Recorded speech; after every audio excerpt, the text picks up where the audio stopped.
दिल्ली के साबाहाज इलाके में साक्षी नाम की एक लड़की रहती थी जो कक्षा 10 में पढ़ती थी। उसी इलाके में साहिल खान नाम का एक मैकेनिक लड़का रहता था। साक्षी वहीं के रहने वाले लड़के प्रवीण से प्यार करती थी। साहिल रोज प्रवीण और साक्षी को देखता था। साहिल को साक्षी पसंद आ गई थी। साक्षी को कैसे फंसाऊं समझ में नहीं आ रहा है। मैं मुसलमान हूँ और वो हिंदू। वो मेरे मजहब को जानकर तुरंत रिजेक्ट कर देगी। साहिल एक योजना बनाता है। वो गले में रुद्राक्ष और हाथ में कलवा बांध लेता है ताकि साक्षी से दोस्ती कर सके। वह साक्षी से मिलने जाता है, उसे दोस्ती करता है और उसे अपना पूरा नाम नहीं बताता है। उसे अपना नाम केवल साहिल ही बताता है। गले में रुद्राक्ष देखकर साक्षी को कोई शक नहीं होता और वो साहिल से दोस्ती कर लेती है। साक्षी की उम्र केवल 14 वर्ष थी और वह प्रवीण से कहती है, प्रवीण, हमें शादी कर लेनी चाहिए। पागल हो क्या? हम हिंदू हैं, मुसलमान नहीं। अभी तुम 14 वर्ष की हो और हिंदुओं में लड़की की उम्र 18 साल होनी चाहिए। प्रवीण सीधे सीधे इनकार कर देता है। इस बात पर साक्षी गुस्सा हो जाती है और वह अपने नए दोस्त साहिल के पास आती है और अपना दुख बताती है। साहिल इसी मौके का इंतजार में था। बस फिर क्या था, साहिल साक्षी को प्रवीण के बारे में भड़काना शुरू कर देता है और उसे प्रवीण से ब्रेकअप करने के लिए कहता है। साक्षी प्रवीण के पास जाती है। धोखेबाज प्रवीण, अब से मेरा और तुम्हारा कोई रिश्ता नहीं है। अब से मैं साहिल से प्यार करती हूँ और साहिल के साथ ही शादी करूंगी। यह कहकर वह चली जाती है। साहिल बहुत खुश हो जाता है और दोनों घूमने और रोमांस करने लगते हैं। जब साहिल को विश्वास हो जाता है कि साक्षी उसकी हो गई है तो वह साक्षी से कहता है, साक्षी, हमें शादी कर लेनी चाहिए। साक्षी यह सुनकर खुश हो जाती है, लेकिन फिर वह सोच में पड़ जाती है और कहती है, लेकिन यह कैसे संभव है? हम तो हिंदू हैं और हिंदू में लड़की की उम्र 18 वर्ष होनी चाहिए। हमारी शादी कैसे हो सकती है? हिंदुओं में नहीं हो सकती, लेकिन मुसलमानों में तो हो सकती है ना। मतलब? मैं समझी नहीं। हाँ, मुसलमानों में तो 6 साल की लड़की से 54 साल का कोई भी बुढ़ा शादी कर सकता है। कोई रोक टोक नहीं है। और तुम तो फिर भी 14 साल की हो और मैं 21 का। वो तो ठीक है, पर मैं ये नहीं समझ पा रही हूँ कि इसमें हम दोनों का क्या फायदा? हम दोनों तो हिंदू हैं। फायदा है, अगर तुम मुसलमान बन जाओ तो बस तुम्हें कलमा पढ़ना होगा और तुम मुसलमान बन जाओगे। मैं मुसलमान बन जाऊं और तुम? मैं तो पहले से ही मुसलमान हूँ। तुम मुसलमान हो? हाँ, मैं मुसलमान हूँ। 10 काफिर पर अकेला भारी हूँ। तो तुम रुद्राक्ष क्यों पहनते हो? तुमसे दोस्ती करने के लिए, तुम्हें मुसलमान बनाकर शादी करने के लिए। तुम्हारा असली नाम क्या है? मोहम्मद साहिल खान। मोहम्मद साहिल खान? साक्षी को बहुत बड़ा झटका लगता है और वो बेहोश होकर गिरने लगती है, परंतु फिर वह अपने आप को संभालते हुए खड़ी हो जाती है और कहती है, इसका मतलब मैं एक कटमुल्ले से प्यार करने लगी थी। छी साहिल, आज से हमारा तुम्हारा ब्रेकअप। क्या? लेकिन तुम ऐसा क्यों कर रही हो? क्योंकि मैंने केरला स्टोरी मूवी देखी है और मुझे पता है कटमुल्लों का इरादा क्या होता है। साक्षी, मैं एक मुल्ला हूँ और मुल्ले से बेवफाई की सजा मौत होती है। ऊपर वाला हमें इसकी इजाजत देता है। तुम्हारी और तुम्हारे ऊपर वाले की ऐसी की तैसी। साक्षी, काफिर लड़की, तेरी इतनी हिम्मत? हाँ, मेरी इतनी हिम्मत है। धोखेबाज, तूने सोच कैसे लिया कि मैं तेरे जैसे मुल्ले से प्यार और शादी करूंगी? मैं जा रही हूँ और अब कभी भी अपनी भद्दी शकल मत दिखाना, नहीं तो तुझे 72 हूरों के पास पहुंचाने का पूरा इंतजाम कर दूंगी। यह कहकर साक्षी वहां से चली जाती है। उसके बाद साक्षी प्रवीण के पास जाती है, अपने और साहिल के बारे में हुए सारी घटना के बारे में बताती है। कोई बात नहीं साक्षी, सुबह का भूला यदि शाम को याद आ जाए तो उसे भूला नहीं कहते। तुम बच गई उससे, यही बहुत बड़ी बात है। उसके बाद साक्षी प्रवीण की नई बाइक देखती है और पूछती है, प्रवीण, तुमने ये नई बाइक कब खरीदी है? बस कल ही खरीदी है। क्या तुम घूमने चलोगी? हाँ, चलूंगी। दोनों बाइक पर घूमने चले जाते हैं और खूब मजे लेते हैं। दोनों रोज बाइक से घूमने जाते हैं। एक दिन साहिल ने दोनों को बाइक पे घूमते हुए देख लेता है और कहता है, अच्छा, तो बाइक से घूम रही है प्रवीण के साथ। अब समझ में आया मुझको क्यों छोड़ा था, केवल बाइक के लिए। अब मैं इसको सबक सिखाऊंगा। इधर साक्षी प्रवीण के लिए प्रवीण के नाम का टैटू बनवाती है। प्रवीण यह देखकर बहुत खुश हो जाता है। एक दिन साहिल साक्षी से मिलने आता है। तू कितनी बेशर्म लड़की है, तूने केवल एक बाइक के लिए मुझे छोड़ दिया।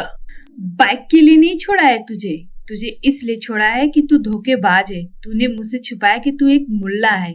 ये देख, मैंने प्रवीण के नाम की टैटू भी बनवा ली है। अब तू चला जा मेरी जिंदगी से। ये तूने क्या किया? तूने प्रवीण के नाम का टैटू बनवा लिया। तूने ये अच्छा नहीं किया। जल्दी से टैटू मिटवा लेना और प्रवीण को छोड़कर मेरे पास आ जाओ, नहीं तो मैं तुम्हारा खून कर दूंगा, समझी तुम? साक्षी गुस्से में एक चाटा मार देती है। उसके बाद साहिल उसे पिटने लगता है और कहता है, अगर तुमने प्रवीण को नहीं छोड़ा तो मैं तुझे मार दूंगा, समझी? साहिल साक्षी को धमकी देकर चला जाता है। साक्षी रोते हुए अपनी सहेली के पास जाती है और उसे सारी घटना बताती है। रो मत साक्षी, सब ठीक हो जाएगा। उसके बाद साहिल रोज फोन करता है और मारने की धमकी देता है। यह सिलसिला हमेशा से चलने लगता है। साक्षी तंग आकर अपनी सहेली के पास आती है और साहिल से बचाने के लिए कहती है, हमें साहिल की शिकायत झबरू भैया से करनी चाहिए, वो उसे ठीक कर देंगे। झबरू डॉन उस इलाके का सबसे बड़ा डॉन था। लड़कियां उसे झबरू भाई कहकर बुलाती थी क्योंकि झबरू हमेशा लड़कियों को साहिल जैसे लड़कों से बचाता था। लड़कियां उसकी बहुत ही इज्जत करती थी। साक्षी अपनी सहेली के साथ झबरू के पास जाती है। झबरू भैया, ये साक्षी है, अपने ही मोहल्ले की है। अच्छा, इसे तो मैं जानता हूँ। इसे मैंने कई बार प्रवीण के साथ घूमते हुए देखा है। हाँ झबरू भैया, ये प्रवीण से प्यार करती है। तो ऐसी क्या समस्या आ गई जो तुम दोनों मेरे पास आई हो? झबरू भैया, इसे साहिल नाम का एक मुल्ला बहुत परेशान करता है और मारने की धमकी भी देता है। कहता है प्रवीण को छोड़कर मुझसे सेटिंग कर ले, नहीं तो खून कर दूंगा। लेकिन वो तुम्हें मारने की धमकी क्यों देता है? साक्षी झबरू को पूरी कहानी बताती है कि कैसे उसे साहिल ने हिंदू बनने का नाटक करके फंसाया था और मुसलमान बनाकर हलाला करने की साजिश कर रहा था। उस साहिल मुल्ले की इतनी हिम्मत कि हमारे इलाके में लव जिहाद करे, उसे तो मैं अपने तरीके से समझाऊंगा। झबरू भैया, मारपीट अभी मत करना, बस उसे एक बार समझा देना। तुम उसे पेट्रोल पंप पर बुलाओ, हम उससे वहीं बात करेंगे। साक्षी साहिल को फोन करती है। साहिल, मुझे तुमसे मिलना है, पेट्रोल पंप पे आ जाओगे? ठीक है, आ रहा हूँ। साहिल अपने 2-4 मुल्ले दोस्तों के साथ पहुंच जाता है। तभी साक्षी, उसकी सहेली और झबरू वहां पहुंच जाते हैं। झबरू भैया, यही साहिल खान है जो मेरे पीछे पड़ा हुआ है। साहिल झबरू को देखकर घबरा जाता है और चुपचाप खड़ा रहता है। झबरू साहिल का कॉलर पकड़ लेता है। क्यों बे मुल्ले, तू मेरे इलाके में लव जिहाद करेगा? है, तू लड़कियों को धमकाएगा? बोल, करेगा ऐसा दोबारा? नहीं नहीं झबरू भाई, मुझे माफ कर दो, ऐसी गलती दोबारा नहीं करूंगा। झबरू भैया, ये कहता था कि एक मुल्ला 10 काफिर पे भारी है। क्यों बे, क्या बोल रही है ये? मैं भी तो काफिर हूँ, दिखा अपने मुल्ले होने की ताकत। झबरू भाई, मुझे माफ कर दो, अब ऐसी गलती दोबारा कभी नहीं होगी। ठीक है, ये आखिरी वार्निंग है। इसके बाद अगर ऐसी दोबारा गलती की तो सीधे 72 हूरों के पास जाएगा। चल भाग यहाँ से। इसके बाद साहिल खान वहां से भाग जाता है। साक्षी, अब तुम दोनों भी जाओ। अगर साहिल दोबारा परेशान करे तो बताना, उसका वो आखिरी दिन होगा। थैंक यू झबरू भैया, आपका यह एहसान कभी नहीं भूलेंगे। यह कहकर साक्षी और उसकी सहेली चली जाती है। साहिल अपने घर पर आ गया और सोचने लगा कि साक्षी की वजह से झबरू ने उसके दोस्तों के सामने जलील किया। तभी साक्षी का फोन साहिल को आता है। हाँ बोलो। तो बोलिए साहिल खान जी, क्या हाल है आपका? निकल गई ना सारी हेकड़ी झबरू के सामने। अब कहाँ गया तुम्हारा मुसलमानी जिगरा? तुम तो कह रहे थे एक मुल्ला 10 काफिर पे भारी है, पर यहाँ तो एक झबरू काफिर ही भारी पड़ गया। साक्षी चिढ़ाते हुए साहिल का मजाक उड़ाती है और धमकी देती है कि अब की बार आए तो सीधे 72 हूरों से तुम्हारी शादी करवाई जाएगी। साहिल अपना मजाक सुनकर और अधिक चिढ़ जाता है। साक्षी को तो सबक सिखाना ही पड़ेगा, आखिर हम मुल्लों की इज्जत का सवाल है। उस झबरू को तो मैं बाद में देखूंगा, पहले इस साक्षी को सबक सिखाना होगा जो मुझे 72 हूरों के पास भेजने की धमकी देती है। लेकिन मुझे डर लग रहा है, अपने डर को खत्म करने के लिए पहले मुझे शराब पीना पड़ेगा। साहिल कई बोतल शराब पीकर नशे में हो जाता है ताकि उसे डर न लगे। फिर वह बकरा काटने वाला बड़ा धारदार चाकू लेता है और साक्षी को मारने के लिए चला जाता है। इधर साक्षी अपनी सहेली की बर्थडे पार्टी मना रही थी। उसे इस बात का बिल्कुल भनक नहीं थी कि साहिल उसकी हत्या करने आ रहा है। सुनीता, मैं अपने बॉयफ्रेंड प्रवीण से मिलने जा रही हूँ, वह मेरा इंतजार कर रहा होगा। ठीक है, जाओ, अपना ख्याल रखना। साक्षी प्रवीण से मिलने चली जाती है। तभी रास्ते में साहिल खान आ जाता है और साक्षी को पकड़कर चाकू से घोंपने लगता है। बचाओ बचाओ, मुझे दिल्ली वाले बचाओ, मुझे इस मुल्ले से बचाओ। साक्षी बेटा, हम तो अहिंसावादी हैं, गांधी जी के भक्त हैं, हिंदू मुस्लिम भाई भाई, हम केवल विनती कर सकते हैं। सुनो भाई, छोड़ दो इस लड़की को, क्यों मार रहे हो इस लड़की को? मैं हूँ मल्ला, किसी की नहीं सुनता। साहिल लगातार 16 चाकू घोंपकर उसे सारे शरीर के अंग निकाल देता है।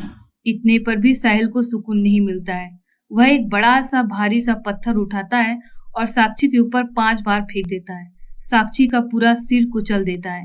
इसके बाद अपनी बुआ के घर चला जाता है। अपने माँ बाप को फोन कर कहता है, इंशाअल्लाह सारा काम हो गया। अब्बू, अभी मैं बुआ के यहाँ हूँ। पुलिस साहिल का फोन ट्रेस कर रही थी। वह सीधे साहिल के पास पहुंच जाती है। तुम्हारा खेल खत्म हुआ मोहम्मद साहिल खान, हम तुम्हें गिरफ्तार करते हैं। अब तुम्हें फांसी पर चढ़ाया जाएगा। आप लोग ऐसा कैसे कर सकते हैं? यह गांधी जी का देश है। आप लोग हिंसा नहीं कर सकते।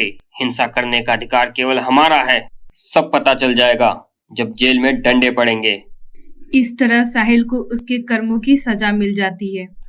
आज पता चल गया मुझको, कलमा से अधिक शक्तिशाली कर्मा होता है। प्रेम से बोलो राधे राधे। ऐसे ही नया वीडियोस के लिए सब्सक्राइब कीजिए और बेल आइकॉन को दबाना न भूलें।